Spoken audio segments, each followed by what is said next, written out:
une qualité jamais égalée chez RDS. Et oui mbokk yi yéen ñi nekkee ci vallée du fleuve Sénégal RDS xam ngeen ko muy RDS Afrique mi nga xamante ne jot na indi ay big flotte fii nga xamante ni moom moo di vallée du fleuve mais également RDS moom moo leen di indi tey ay machines moissonneuses à chenilles mais également ay tracteurs tolloo na ak jamono ñëw nag ngir taqale leen ak jafe-jafe mbay mi amatul njàqare ndax RDS une compétence garantie RDS partenaire numéro 1 de l'agriculture au Sénégal. Nous sommes à Ross Béthio, près du canal Pédémence, en face de la route nationale numéro 2. Vous voulez nous appeler? Oui, faites le 77 615 90 18 ou bien vous. Merci beaucoup, chers internautes de Wallo Digital News.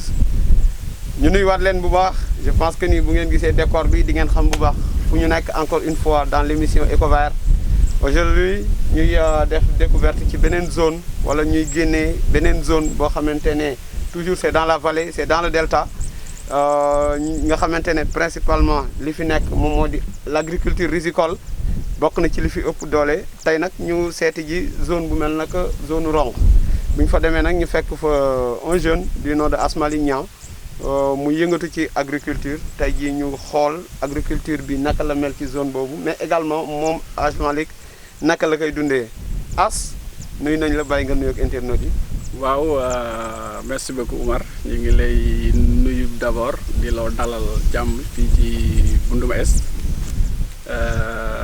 di nuyu aussi mbokk internet yëpp di la wax ni ñëw nga ci zone bi di zone commune de Ronk. Plus particulièrement dans un village qui s'appelle Bundum Est aussi Bundum Est aussi ñiy yëngatu ci mbay mi nga xam ne mbayu irrigué la di bay ceeb aussi mu nekk activité boo xam ne tey jii mooy suñu activité mën naa ne activité principale ñu koy def depuis des années suñu maam yi lañ ko fekke woon ba suñu papa yi ba tey ñun jeunes yi ñu nekk da ci yëngatu malgré am ni ay études yu ñuy def des études poussées ba universitaire mais tey jii ñu gis ni suñu activité la boo xam ni ci suñu deret la nekk ñu dellu siwaat ci vraiment di ci yëngatu daal xëy na buñ koy def ak léegi mi ngi yàgg ñu ngi ci yëngatu bu baax a baax aussi ñu ngi ci aussi def suñu kéemtalaay kattan pour que tey jii mbay mi fi ñu ko fekkoon ci suñuy papa yi xëy na ñu yóbbu ko fu gën a sori ñu gën ko defaraat ba nga xam ne mbay tey jii ku nekk day jóge fu ne ñëw di ñu wàll si ci mbay mi parce que mbay la activité la boo xam ni nit ñi mën nañ ci dund suñu bopp dundal ci Sénégal dundal ci sax yeneen réew activité la boo xam ni vraiment activité bu noble la boo xam ni on est fier de le faire on est fier d'être des paysans on est fier d'être dans cette zone donc ñu ngi lay dalal daal jàmm ci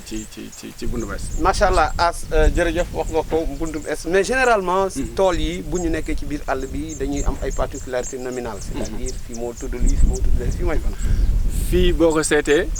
mooy zone par exemple ñun fii daanaka c'est des projets privés bokkul ak casier section yi c'est de l'autre côté mais fii c'est des zones yoo xam ni c'est privé qui a été aménagé et affecté à des GIE fii GIE bi ñu ko affecté muy suñu GIE nun mu ngi tudd GIE Kër Mamassoum mu GIE Kër Mamassoum ba nga xam ne nun suñu papa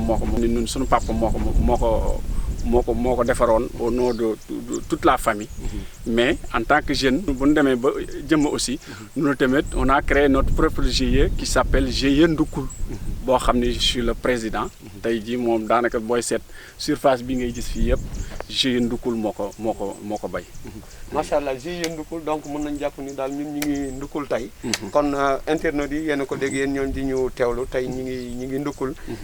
voilà Ndoukoul ngeen nekk ci espace bu mel nii. di fi bay ceeb kese ngeen fi bay j'espère. waaw ceeb la ñuy bay bu ñu demee de l'autre côté aussi daal gis ni bayaat nañu leneen tey jii côté bii. padi rek lañ fi bay loo xam ni padi rek lay doon mais y a de l'autre côté boo xam ni GIE bi moo ko bay c'est de la semence. loolu semence la boo xam ni tey jii suñ ko trier mën na nekkaat semence pour l'autre campagne. ensuite boo demee ci beneen côté bi aussi defaat nañ fa beneen spéculation mooy bay nañu ren suñu GIE bay na kaani xëy na suñ demee côté bee daañu man mbokk internet yi daañu ko gis que ni nun xëy na bien vrai que ne ñu ngi ci mbay mi mais dañuy diversifier tuuti yi dañuy bay pat yi pour la nourriture mais dañuy bay semence aussi pour aussi campagne bi di ñëw ñu mën a am semence ensuite dañuy bay beneen spéculation mooy par exemple kaani bay nañ ko aussi dañuy bayaat yeneen spéculation sax mais ren GIE bi li mu tànn mooy bay kaani moo tax ren bu ñu demee de l'autre côté incha allah dinañ la wan ni noonu tamit dañuy diversifier suñuy spéculation yi. justement ak ceeb bi c'est vrai que comme ni nga ko waxee da ngeen ko judduwaale mais bi ngeen ñëwee aussi xaw ngeen am yeneen yu bees yu ngeen ci yokk ngir gën ko jëmmal ngir gën ko yóbbu aussi dans une dimension beaucoup plus commerciale loolu yan apport yu bees ngeen ci indi mu nekk seen ay retouches personnelles. Merci Omar, c'est une excellente question. tey jii nan daanaka xëy na suñu maam yi ni ñu doon bayee suñu papa yi bayewuñu noonu suñu papa yi aussi ni ñu doon bayee ñun en tant que jeune bëgguñu bayee noonu xëy na bëgg nañu à chaque moment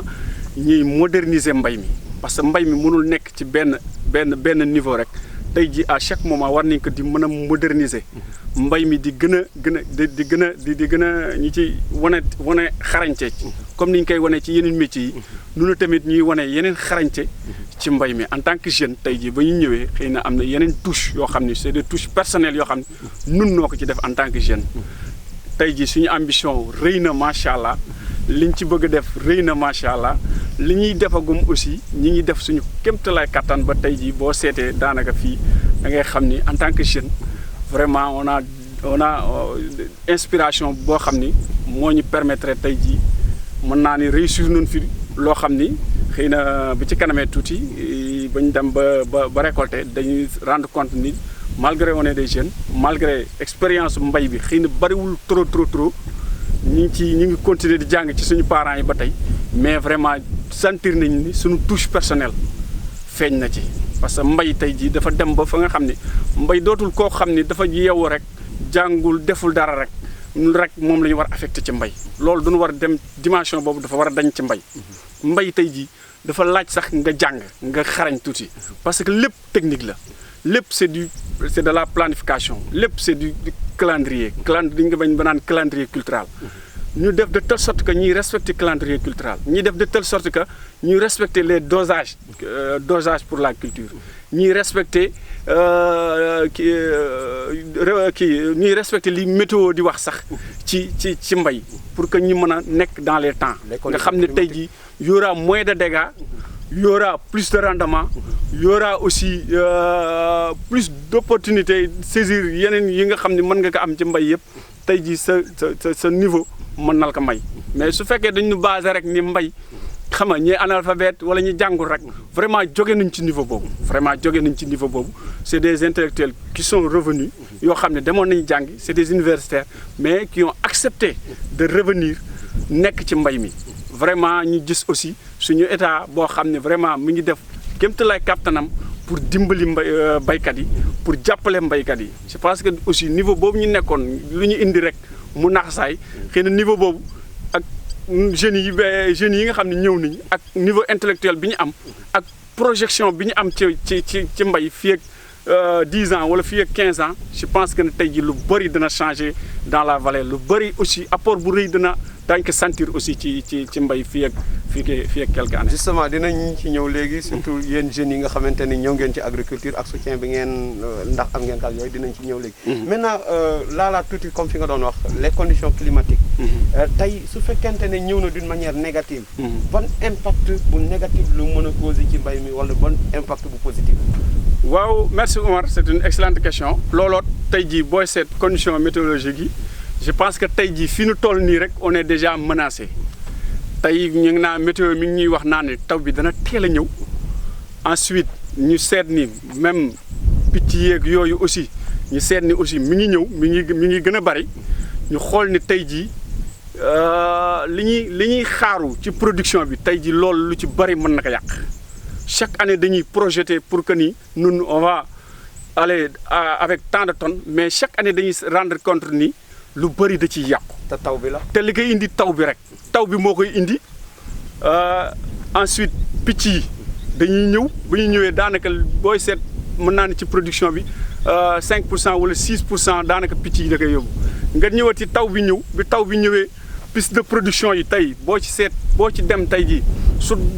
taw bi wàccee tuuti rek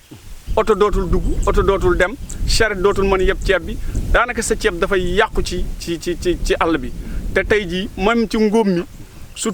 tawee parcelles yi tooy rek dootoo am sax machine bul ko góobal parce que amul machine chenille yi fi nekk yoo xam ne mën nañu góob ceeb bi ci tooyaay bi yooyu yëpp facteur la yoo xam ni tey jii ci dafay indi ay jafe-jafe yoo xam ni tey jii war nañ ci waxtaan war nañ ci fexe ba mbay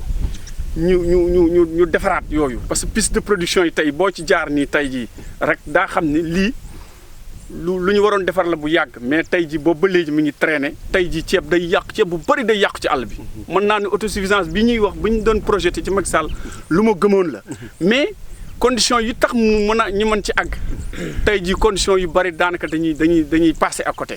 loolu mooy li ñu gën a téye ñu mën a àgg ci autosuffisance bi loolu bokk na ci parce que y a beaucoup de pertes yoo xam ne chaque année day répété wu ba nit ñi tey jii hivernage bi sax loolu pour saison hivernale bi sax pour nga entamer que da ngay décourager ci contre saison bi pour nga ba dem hivernage sax moo tax hivernage bi chaque année tu vois que ni day gën a wàññeeku di gën a wàññeeku. looloo effectivement wax nga lu am solo mu nekk ci facteur climatique yi taw bi bu tawee tool ceeb bi ni muy mel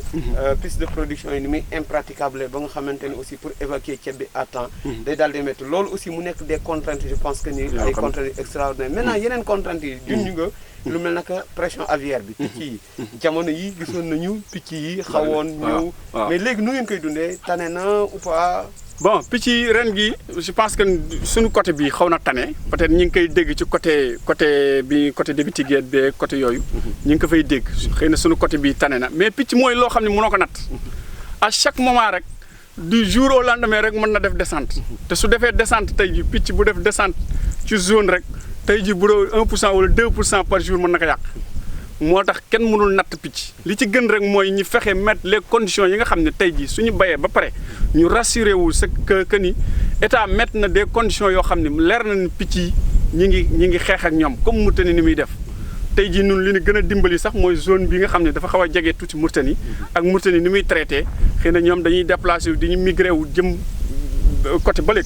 est bi jëm côté débiti géej bi ne moo tax sax ñiy xaw a kii bi wàññeeku nii parce que ni mu mel ren sax mel ko woon daaw mais ñi ñaan rek ñu bañ a ñëw mais vraiment ñi jël condition ñi jël mesures yi ba nga xam ne bu ñu bayatee nu rassuré wu parce que bu ñu bayee ba pare aussi picc ñëw yàq aussi bi déwénee dootoo am sax motivation bi dootoo am doole ji pour di dellu siwaat fi tout le temps ñu naan la yoreel nga banque bi bor yoreel nga kii bor alors que ñu naan baykat yi du ñu fay te fekk conditions yi mën a tax tey jii nga assurer à 100% sa production xëy na yooyu yu bëri dafa matewul xëy na état mi ngi ciy def tous les efforts mais aussi nañuy def descente ci terrain bi ñuy waxtaan ak les principaux concernés pour que ñoom ñu xam carrément nun lan mooy suñu problème carrément ci aviaires yi ak nan la ñuy bu ñu waxtaanee ak nun daanu xam carrément nan la ñuy fexee ba xeex picc yooyu ba nga xam ne même bu ñuy def dégâts yi dana gën a wàññeeku mais chaque année rek dañuy répété wu parce que suñu mbokk député yi ak suñu waa SFA yi tey jii ñu ngi naan waa CASL ñu ngi naan lu bari yàqu na fa. je pense que loolu c'est des choses à éviter. parce que boo demee Mauritanie gii suñu naataangoo la amu fa. xëy na ñoom la fooy amet éviter ne moindre ni dégâts yi mais fii à tout moment chaque jour il faut nga crier pour que rek ñi mën a taxaw mën la ñëw pour jàppale la mais c'est des choses yoo xam ne état daf ko war a planifier xam date bi mu war a agir ci picc yi ba nga xam ni dootuñu mën a yàq lu bari. Asmalik yaa ngi ñu koy wax ci départ bi que ni da nga c'est vrai que da nga judd ci askanu mbay mais à un moment donné da nga jàngi woon nekk ci des études ba àgg à un niveau universitaire très avancé macha allah tey nga dellu si waat ñëw ci mbay mi bi ngeen ñëwee bokk na ci li nga xamante ni ëpp na lu ñu koy jooy ci bay muy wàllu suuf ndax étant jeune yéen jeunes yi waalo yi yéen jeunes yi commune de Ronkh est-ce que gis ngeen ci seen bopp waaw Omar vraiment question boobu question bu pertinente la tey jii mën naa ni nun ba ñu demee ba dellusiwaat ci mbay mi mën naa ni problème principal bi ñu gën a am mooy problème suuf tey jii booy xool jeunes yi nekk ci dans la commune de Ronkh macha allah commune de Ronkh suuf si yaatu na mais tey jii politique bi ñu def pour que jeunes yi am suuf sax jeunes yi dañ ci am difficulté dëgg sax ba tey jii fii may waxante yow ni jeune boo doon compter benn jeune wala ñaari jeune bu am suuf amul ci zone bi suuf si fi amoon séddale niñ ko mag ñi lañ ko séddale mag ñi lañ ko jox góor ñi jigéen ñi ak jeunes yi en tant comme ñun mën naa ne tey jii suñu principal problème mooy suuf am nañu ambition bay lu yaatu am nañu ambition projeté nañu dem fu sori mais ce principal contrainte dafay nekk suuf amuñu suuf tey jii su soo fi laal sax borom da lay wax lu mu lay wax ci location daanaka yow en tant que jeune doo ci doo ko mën sax doo ci mën sóobu parce que jafe-jafe la lay indil. mais par rapport ak programme yi ñuy dégg état di wax extension yi yokkaat nañu aménagement bi et tout xanaa yooyu accès wul boor bi. yooyu yëpp yokkaat aménagement yëpp accès wul boor bi. wala su fi accès xëy na ñi nga xam ni daanaka les gros bras comme ni ñu koy waxee xëy na ñoom ci daanaka ci ñoom rek lay yem. mais fii ñuy waxante yow nii amul benn programme boo xam ne tey jii ñëw na approché jeunes yi. wala jeunes yi jëm nun sax dañuy déposé bind loo nañ ñu déposé noonu ba sonn mais jeune bu fi déposé sa dossier day nekk ci tiroir yi di fa nelaw duñ la sax woo téléphone duñ la nemmeeku duñ la def dara yow en tant que jeune yow yaa rek yaay defal say bopp say démarche yaay defal say bopp ay dugg ak jën ba mën sax am foo xam ne daa ko luwe pour yëngatu fa parce que ñun suñu activité principale mooy mbay rek ñun mbay rek la ñu xamuñu leneen. mais bari na programme mu jeunesse yi fi jàll yu état kii ay FONGIP jaar na fi. DER jaar na fi. avant yooyu PPJ jaar na fi. et cetera yooyu. yooyu yëpp tey jii fii ba fii may waxante yow nii mën na ba ñuy tëgg projet bi approche bi jeune lay doon mais ci réalisation bi jeune daf ci du ci gis boppam. bu ñuy tëgg projet yi approche bi pour approcher les jeunes pour que li ñu leen di yebale pour ñu ñëw approcher jeunes yi pour ñu ñëw jàppale jeunes yi pour ñu ñëw jënd jeunes yi pour ñu ñëw fexe ba jafe-jafe jeunes yi wàññeeku mais tey ji boo ñëwee projet bi ci ñëw rek daanaka booy seet dafay lu muy laal ci mag ñi sax mooy ëpp que lu muy laal ci jeune ak jigéen daanaka tey ji projet yooyu yëpp DER jaar na fi bu mu fi jaaree approche bi mu jëloon mooy approche daanaka financement xëy na benn ay quelques personnes lu financé boobu ba léegi aussi daanaka DER bi kenn gisatu ko booy seet beneen projet yeneen projet yi aussi yooyu commune rek lu ñu leen di dégg ñuy dem ak a dellu si ci commune au niveau commune mais amul benn bu ci approché village yi bu ci approché jeunes yi nekk dans ci environnement bi tout le temps rek dafay nekk loo xam ne ci commune lay yem commune aussi il cherche toujours à avoir lu doxal commune bi moo tax aussi duñu daanaka dañuy seet ñoo xam ne rek leer na ñi daañu leen apporter lu bari ñoo dafay nekk ñoo xam ne aussi ñu am doole lañ daal di continuer di jàppale jeunes yi mooy tax booy seet daanaka genn wàll suufu commune bi yëpp ci loxo yooyu la nekk te suuf soosu mënoon nañu ko réaffecté dindi ko jox ko jeunes yi tey am ni ambition yu ngande mais suñu ambition yooyu mënuñu ko réaliser parce que amuñu suuf bu ñu ko réaliser loolu problème la projet yi aussi suñuy ñëwati aussi mu am suivi après ñu xool ba xam ñaata jeunes la touché y a qu'un projet boo xam ne tey jii on peut le saluer on peut dire que ni projet bii tey jii approche bu baax la état war na ci mën a inspiré wu sax wala SAED mi nga xam ne moo fi représenté état ñu inspiré wu ci projet boobu pour démultiplier que au niveau de tous les zones mooy le projet PGRIS avec Africa Rice projet boobu ba mu ñëwee tey ji ñun ñi daf ñu fekkoon ci ay jafe-jafe man tey ji maa ngi déparé woon ci ay 3 hectares 50 laa doon bay yoo xam ni tey ji mën naa ne apport personnel sax laa ko doon defee CNCA dama fa daan déposé naa ba sonn pour ñu accorder ma crédit mais tout le temps étant jeune dañ lay rejeté tout le temps sa dossier day dem mais dañ koy rejeté mais projet boobu bu mu ñëwee approche bi ak ñoom ni ñu discuter ak banque bi ñu def partenariat avec LBA ci partenariat boobu ñu leen ci remercier aussi la banque à travers le superviseur monsieur Massayer ñu leen ci remercier bu baax a baax boobu projet boobu dafa def approche jeune bu mu ñëwee fekk ñun boobu ñu ngi ci ay 3 hectares 3 hectares yooyu suñu apport personnel presque pratiquement lañ ci doon dem ñoom ñi gëmal ñu ni il faut avoir confiance en soi di projeter à l'avant di am ay ambition ñi leen ambition yi am nañu ko certes bu yàgg mais ambition yi aussi il faut mu am moyen yoo xam ni moom ngay bayee parce que bay kenn mënu ci dugg te amuloo moyen ñoom ñi indi approche boo xam ni mettre nañu en relation avec la banque ba pare formaliser ñu def de telle sorte que ñu dem formaliser wu parce que boo informel doo mën a bokk ci lu bëri ñu fexe ba ñu formel ñun ñëpp am nañu suñu GIE am nañu suñu registre de commerce am nañu suñu NINEA bu ko defee ñu dem ubbi suñu compte ci banque bi ba ñu ubbee suñu compte année boobu ci lañu banque bi ci la ñu mel na man ci année boobu la ma banque bi financé mooy hivernage ba le passé bu ma financé aussi étant jeune vraiment def naa ci lu ëpp sax li ma daan def ci sama 3 hectares 50 yee parce que tey jii défi la boo xam ne dañ ko doon wan nit ñi leen jeunes yi nun jeunes yi nekk fii dañoo amul ñu nu jàppale rek mais am nañu ambition yu gën a rëy vraiment ñi gën a jëkk remboursé ci la ñu bokk te vraiment remboursé nañu jëriñ nañ ci suñu bopp ba projeté waat ci année suivante li ñu demandé vraiment ñi accordé nu ko booy seet tey jii gis nga lii c'est ci financement CNCA lañ ko amee. CNCA tey ren année cette année financé na ma 15 hectares. am beneen section bu ma bokk boo xam ne aussi am naa fa 6 hectares. ce qui fait que presque 21 hectares étant jeune. te loolu yëpp te yooyu yëpp appui Pégiris la. appui te Pégiris moo ma appuyé ba ma mën lancé wu noonu. vraiment projet la boo xam ne tey jii état war na ci inspiré wu. malgré xëy na état am na ci sax bëtama ngi ci. mais mu indi ko ci SAED am benn politique jeunesse. parce que aussi quoi qu'on dise ñu fi état teg ñoom ñoo war a doxal politique yu état yi. politique jeunesse SAED daf ko war a am tey jii SAED booy seet même matériel yi ñëw même yeneen yi ñëw même suuf yi ñuy affecté booy seet tey jii booy seet jeunes yi amuñu ci dara jigéen yi amuñu ci dara. justement loolu dinañ ci ñëw parce que amul approche jeune. loolu dinañ ci ñëw léegi en attendant ñu dem ci publicité bi rek dellu si waat.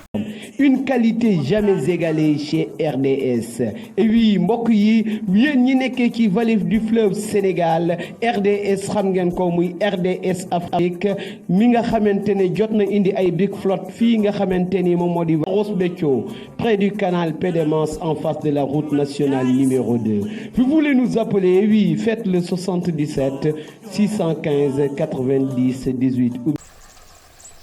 jaa ngeen jëf mbokk yi chers internautes de Walo Digital News encore une fois jërë ngeen jëf ñu ñëw ak yéen ci suñu deuxième partie émission Ecovert ñi ngi dalal Asmalik Niang muy jeune producteur nekkee ci commune bu Ronkh dëkkee nag ci village bi nga xamante ne moom la ñuy wax Mbundum Es mu nekkee di béyee fii nga xamante ne moom la ñuy wax GIE bu Koundou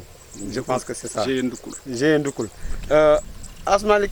je pense léegi bi ñuy waxtaan daanaka fi ñu doon nekk mooy fi nga doon wax ci wàllu machine agricole yi. foofu ñu bëggoon xam ndaw ñi naka lañ ciy gisee seen bopp ndax yéen a ngi am ci machine agricole ni mu waree parce que dégg naa ne léegi nga am loo ci junj. mais lan moo ciy jafe-jafe véritablement. merci Omar je pense que ni question boobu aussi question bu pertinente la boo xam ni tey jii. mën naa ni suñu daanaka liñ suñu jàmbat ak suñu lu ne daanaka ci côté boobu xëy na suñu jafe-jafe bu majeur ci côté boobu la nekk mën naa ni état tey jii mi ngi def tous les efforts du monde di indi ay matériel agricole yu nga xam ni moom la ñuy producteurs yi laajoon pour que tey jii ñu mën a suqali mbay mi gën a suqali mbay mi bu baax a baax mais booy seet tey jii Omar jeunes yi am nañ ci jafe-jafe bu rëy mën naa ni matériel agricole yii di ñëw yëpp tey jii ñi koy jël daanaka producteurs yu mag yi rek ñoo koy jël jeunes yi dañuy daw ba sonn ñu mel na man tey ji déposé waat ba sonn mais tout le temps suñu dossier day nekk ci tiroir yi rek bu ñu séddalee daanaka producteurs yi nga xam ni te li ñu ciy gën a metti mooy producteurs yi nga xam ne ñoo amoon ñoo nekkoon ñoo xam ne ñoo yore woon matériel yi ñooñu rek la ñuy ñëwaat di leen jox muy ci tracteurs yi muy ci moissonneuse batteuse yi muy ci moto pompe yi nga xam ne le président son excellence Macky Sall indi woon nag fi yooyoot booy tey jii boo defoon recensement bi yëpp producteurs yi nga xam ne tey jii c'est des anciens producteurs ñoom rek ñoo ko yoree benn jeune boo xam ne tey jii mën na la wax ni la matériel agricole bi gis naa ci sama bopp amul benn jeune te tout le temps ñi ngi déposé tout le temps ñi ngi daw ci gannaaw gars yi pour que fexe ba nga xam ne ñi cëral jeunes yi ci matériel boobu. mais yéen a ngi am réponse quand même pour xam lan moo tax amu leen. ba tey jii mënuñu la wax benn réponse boo xam ni réponse bu convaincant la wala tout le temps rek yéen jeunes yi te parce que gëmuñu jeunes yi gëmuñu ni jeunes yi mën nañu nekk ci ñu ngi ci mbay mi gëmuñu ni jeunes yi tey jii am nañu ay ambition ci mbay mi tey booy seet nun tey jii yàgguñu ci amuñu matériel amuñu moto pompe yi dañ ko loué suuf si dañ ko loué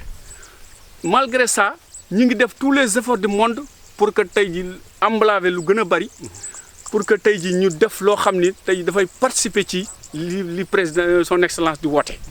ñu ngi ciy def lu ñu mën naa ne de l'autre côté bi ñu nekkoon production laa fa def boo xam ne tey jii c'est 15 hectares yoo xam ni padi la su paree c'est prêt pour la consommation mais fii ngay gis nii tey jii suuf la boo xam ne presque mën naa ne tëdd na presque 6 ans boo xam ne kenn bayu ko ñu ñëw ba mais ba ma CNCA ci ndimbalu CNCA bu ma accordé aménagement pour 4 heures de temps 4 heures de temps yooyu laa jël affecté ko fii malgré li des ci suuf si bari na ci côté bële des na lu bari mais tey jii li ma amoon ci bon bi loolu rek la ma permettre ma aménager lii tey booy seet suuf la boo xam ne tëdd na bu yàgg moo tax ma béy ko semence booy seet tey jii gisoo doo ci gis benn rax doo ci gis benn ñax doo ci gis dara muy gis nga côté bi yëpp ci semence bi la bokk daanaka lii yëpp c'est 4 hectares 2 hectares yi nekk côté bee mooy 108 semence 108 2 hectares yi nekk côté bi nekk semence 134 te jeune li ñi malgré amuñu moyens yi ñu ko defee pompe bi nekk fee dem ko loué suuf si dem ko loué aménagement bi CNCA ma permettre accordé ma 4 heures de temps ma aménagé ko te yooyu yëpp tey jii bi semence bi pare dem ko ci bu nar a fay pour rembourser pour mën a projeté waat fexe ba li des ci suuf si aussi fii ñu àggale ko tey jii déposé ñu mel na man déposé nunu déposé waat moi-même man bind naa lettre boo xam ne dem na ba ci directeur général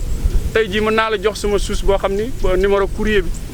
pour que ni ko am naa suuf ba am nañu suuf yoo xam ne en tant que jeune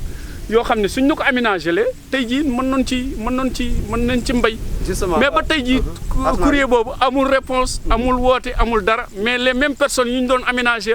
wala yi ñu doon accordé heures yi ñoom la ñu gisaat ñu leen di accordé heures yi rek nun tey jii heures yooyu duñ koo dégg di déposer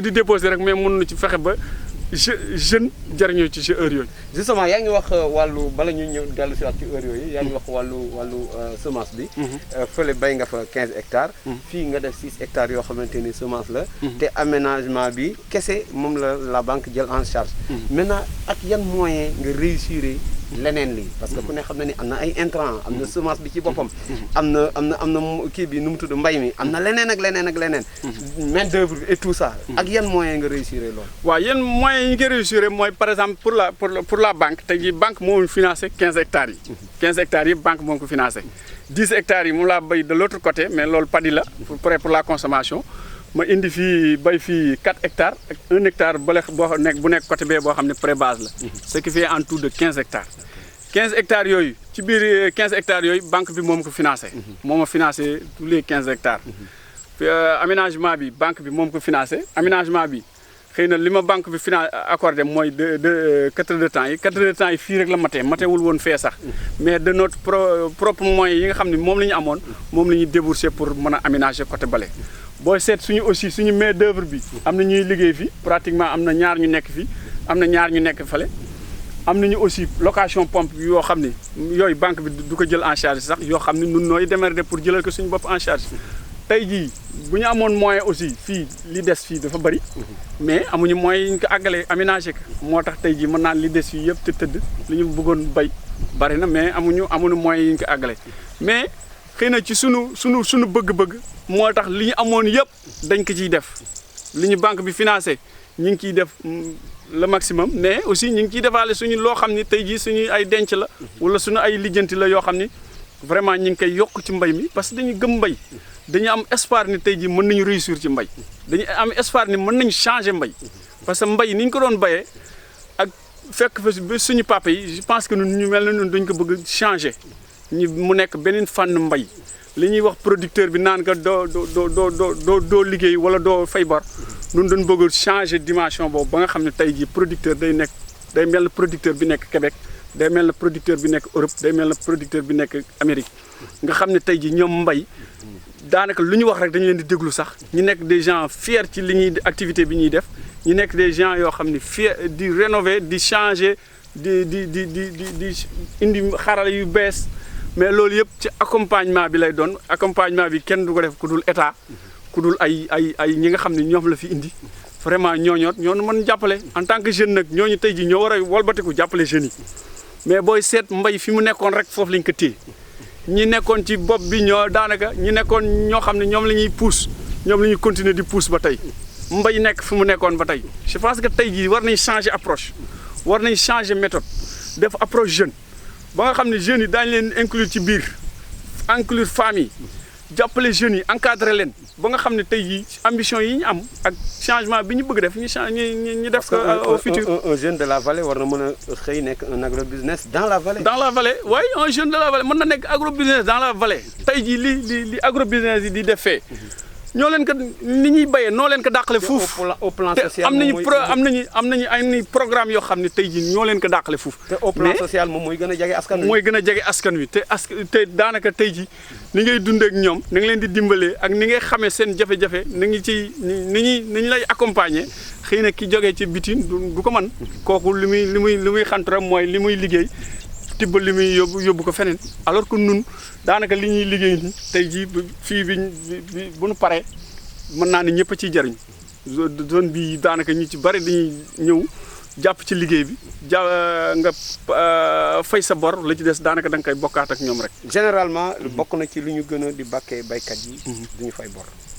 loolu c'est vrai que étant jeune bokk ngeen ci ñu bëgg réfuter thèse boobu. mais lu jafe la. nan nga gisee loolu. waaw loolu moom vraiment connotation boo xam ne dañ ko defal baykat. ni vraiment baykat du fay bor. tey jii li ñu wax rek baykat yi naan baalalee bor yi. nun en tant que jeune yi nga xam ne dañuy dellusiwaat ci mbay bi vraiment loolu nun thèse boobu daanaka duñu bëgg wax le contraire.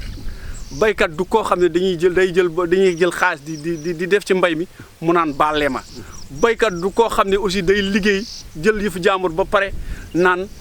aw ma loo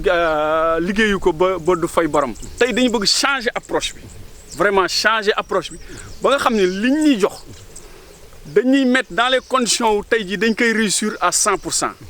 aussi bien baykat bi di gis boppam ci li muy def aussi di rembourser.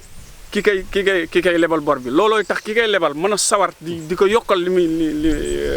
mu koy lebal ensuite moom baykat beet mu gis boppam ci li muy def ba nga xam ne dana mën a am ambition yu gën a rëy looloo li koy indi Omar mooy ni il faut ñu mettre les conditions wu nit gi ni muy bayee parce que su fekkee dañuy rey suñu bopp fii nii rey fi sama bopp ça fait presque 4 maa ngi bëgg am 4 mois mais su ma paree mu leer ma ni tey ji su taw bi wàccee aw ma fu ma lu ma góobee sama tool wala su picc yi ñëwee daanaka tey jii dañuy lekk tool bi genn wàll tool bi yëpp ba tey jii daanaka bor bi sax du ma ko mën a fay looloo su fekkee condition yooyu mënul changer aussi dañuy nekkaat fi ñu nekkoon. Je pense que tey jii langage de vérité war na génn envers les autorités ñi wax leen li mu war mën a changer mbay mi li mën a développer mbay mi pour que ñoom ñiy planifier di def ay planification yoo xam ni yu juste la yoo xam ni su nit gi bayat dana nekk dans les conditions bëgg a mën ko réussir à 100% góob fay borom dundal ci Sénégal. parce que foofu ñu war a dem waxtaan bi daanaka xam naa ni léegi mu jeex li des si waxtu bi bareetul. mais yaa ngi wax wàllu fay bor yi. mu nekk côté bu sensible boo xamante ne je pense que ni même les plus hautes autorités de l'État intéressé na leen. mais tey par exemple ku mel na yow condition bi ngay liggéeyee. lépp da nga ko loué. da nga loué pompe da nga loué suuf si da nga loué c'est-à-dire on peut comprendre que ni pratiquement moomuloo dara. sa idée rek nga moom. donc à la longue est-ce que yow du la pousser aussi dans le système. Des crédits impayés toujours. Vraiment Omar looloo aussi daanaka mooy suñu questionnement tout le temps ñun daanaka ci loolu la ñuy wax tout le temps parce que tey jii booy seen mbay mi daanaka moomuñu ci dara pompe bi duñ ko loué suuf si duñ ko loué aménagement bi banque benn ko financé production bi banque benn ko financé pratiquement da ngay débourser sax sa xaalis boo xam ni yow la yaa tey jii rendement amul wala bi bu ko picc yi lekkee. wala bu ko taw bi yàqee daanaka loolu sax da nga koy far pertaale daanaka doo mën a far honorer sa engagement doo mën jotaat sax li nga ci defoon. looloo aussi c'est un problème parce que aussi tey jii war nañu changer mbay ba nga xam ne ñu mettre nu dans les conditions wu tey jii charge de production yi di wàññeeku parce que charge de production yi aussi dafa bari su fekkee pompe da nga koy louer su fekkee aménagement bi dañ lay aménager su fekkee suuf si da nga koy louer. su fekkee production bi aussi dañ la koy financer intégralement looloo c'est un problème xëy na malgré état mi ngi ciy def aussi lu mu mën mais li muy def aussi nañu def descendre à la base ñi nga xam ne ñooy nekk les producteurs yi nga xam ne ñu ngi nekk à la base ñu fexe ba loolu aussi di toucher producteurs yi parce que quoi qu'on dit mbay mi ñuy bay booy seet pratiquement ci dëkk bi ñi fi bay ñëpp c'est des ay famille lañ yuy bay li ñuy am ci mbay mi li ñuy am si surface am na ci ñoo xam ne sax seen surface barewul noonu mais booy seet coût de production yi day rëy ba nga xam ne tey ji su paree moom daanaka du dese sax lu mu yóbbu këram daanaka day delluwaat pour que commencé waat nekkaat ci ay jafe-jafe ba balaa ceeb bi di ñor loolu c'est des problèmes yoo xam ne tey ji état war nañu ci mën dimbali nu mu ñu ciy dimbalee mooy tey ji ñu fexe ba coût de production yi di wàññeeku tey ji pompe yooyu ñu indi ñu fexe ba mu àgg ci les concernés ñooñu jot ci machines yi di ñëw aussi état dafa indi ay machines des moissonneuses indi ay tracteurs mais tracteurs yooyu état la subventionné à 60% 60% yi mu leen subventionné li fi nekkoon ci par exemple boo jëlee moissonneuse état daf ko subventionné à 60%. 60% yi ñuy subventionné wul yi nga xam ne moom la ñuy jaay à 100% taux bi ñuy góobee moom la yi état subventionné à 60% taux boobu la ñuy góobee ci mbay mi aussi. yi nga xam ne état daf leen subventionné 60% li ñuy bayee 25000 yi moom yi nga xam ne ki nga xam ne dafa dem jënd yi fu boppam rek à 100% moom lay bayee yooyu aussi c'est des choses yoo xam ne c'est à corriger état daf ko war a corriger yooyu aussi su fekkee àggul fu mu war àgg duñ ko mën corriger parce que mënoo jël moissonneuse jox ko nit mooy subventionné ko à 60% du ci fay lu dul 40% kooku ñëw li muy góobee à 18% moom la ki nga xam ni dafa jënd machine am à 70 millions wala 100 millions 18% lay góobe loolu aussi état daf koy bàyyi dafa sëgg rek bàyyi ko noonu mu jàll te loolu aussi du loo xam ne mooy dimbali béykat bu ndaw bi du loo xam ne mooy dimbali béykat bi bëgg a dem du loo xam ne mooy dimbali ki projeté pour aller de l'avant du yooyu c'est des jafe-jafe yoo xam ne aussi tey jii même pompe yi nga xam ne Macky Sall joxe naka aussi méthode boobu moo ci ne looloo aussi c'est des choses yoo xam ni à corriger la état war na ci mën a waxtaan ak nit ñi ba xam na mu koy corriger parce que ñu jox machine dans chaque zone am na machines yi ñu fa affecté machines yooyu suñuy góob ci zone boobu vraiment au moins waroon nañ ko mën def 13% wala 12% mais machines yooyu 18% la ñuy góobe de même que machines yi nga xam ne borom nit gi dafa dem jënd ko rek noonu kon kay tey ji état subvention boobu muy def 60% naka def feneen te bàyyi machines yi. wala su lay indee aussi naka yëgu exploitant bi yëgu ci boppam gisu ci boppam souvent machines yi muy indi exploitant yi gisaguñ ci seen bopp c'est bien boobu machines yi ñëw parce que tey jii dañu amoon problème yooyu mbay moom wax dëgg yàlla dañu amoon problème ku ñu offsetel dañu amoon problème ci moissonneuse yi am problème ci moto pompe yi vraiment état mi ngi ciy def lu mu mën mais nag ni ñu ko indee ak ni mu ci biir réalisation bi aussi dafa des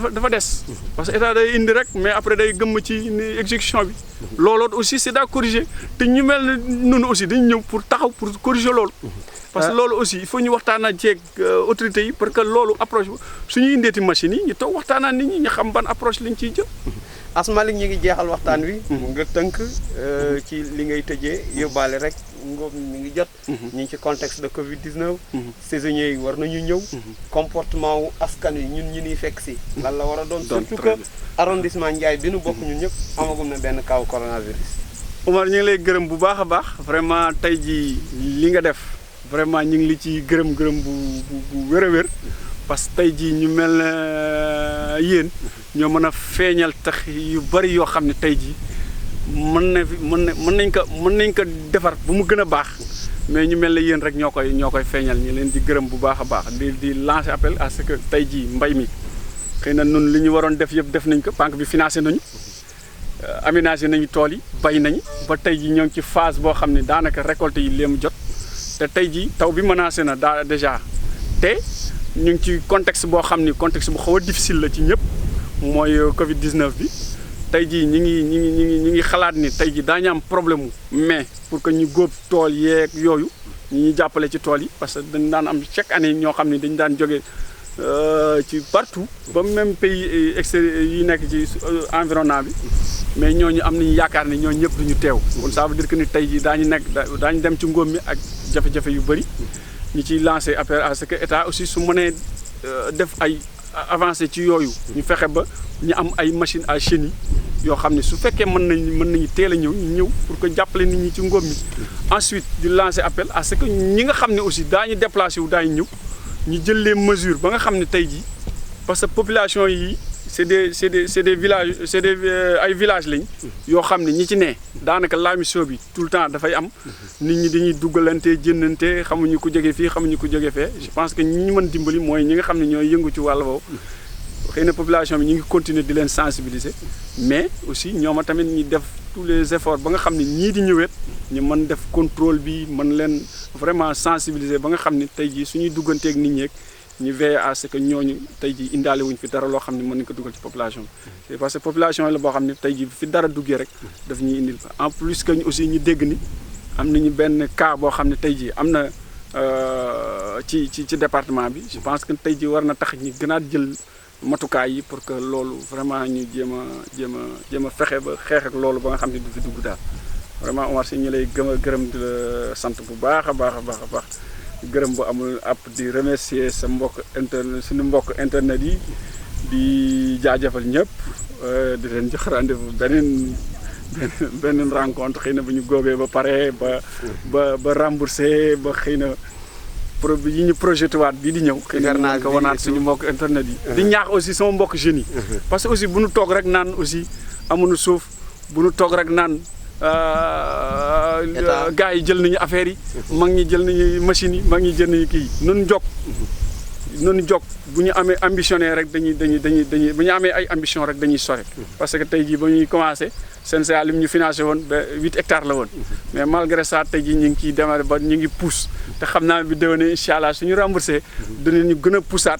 dañuy gën a avancé waat ñuy wax rek ni yàlla nañu yàlla jàppale ñuy fexe ba incha allah lii ñu sumb yàlla àggale ko ñu remboursé suñu bor yi aussi am ci li ñu dundale suñu njaboot merci.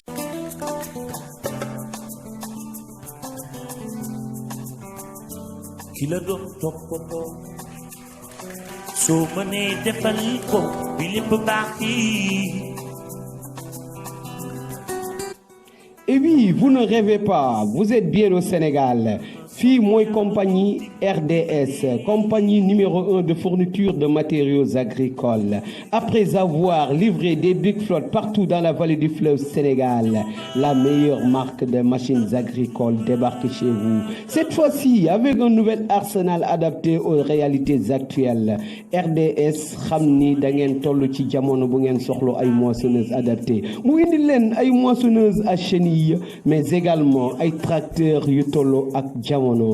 ñi nga xamante ne ñoom ñoo di les agrobusiness xam nañ ko compétence am moo tax ñu jox ko confiance ba mu doy banque yi également dañuy liggéey ak moom en parfaite confiance à cause de son service après-vente. Et oui moo daan doon seen jafe-jafe service après-vente RDS indil na leen magasin à vos côtés bu la jaayee machine ba noppi dala koy toppal lépp loo soxloo ci pièce de rechange am na ci suñu ay magasin am nañu ay lame de coupe am nañu ay section am nañu ay doigts uniquement pour les moissonneuses mais également am nañu ay éléments de chenille pour les moissonneuses toujours am nañu ay filtres am nañu ay joints de culasse am nañu également des filtres à huile am nañu lépp loo xamante ne pièces de rechange la bref mais également des courroies yoo xamante ne uniquement pour les moissonneuses adaptées également à vos besoins. RDS Afrique, le partenaire numéro 1 de l'agriculture au Sénégal. Nous sommes à Ross Béthio, près du canal Pédémence, en face de la route nationale numéro 2. Vous voulez nous appeler? Oui, faites le 77 615 90 18 ou bien vous nous envoyez adresse mail alamingaye@gmail.com. Une qualité jamais égalée chez RDS. Et oui, mbokk yi yéen ñi nekkee ci vallée du fleuve Sénégal RDS xam ngeen ko muy RDS Afrique mi nga xamante ne jot na indi ay big flotte fii nga xamante ni moom moo di vallée du fleuve mais également RDS moom moo leen di indil tey ay machines moissonneuses à chenilles mais également ay tracteurs tolloo na ak jamono ñëw nag ngir tàqale leen ak jafe-jafe mbay mi amatul njàkkare ndax RDS une compétence garantie RDS partenaire numéro 1 de l'agriculture.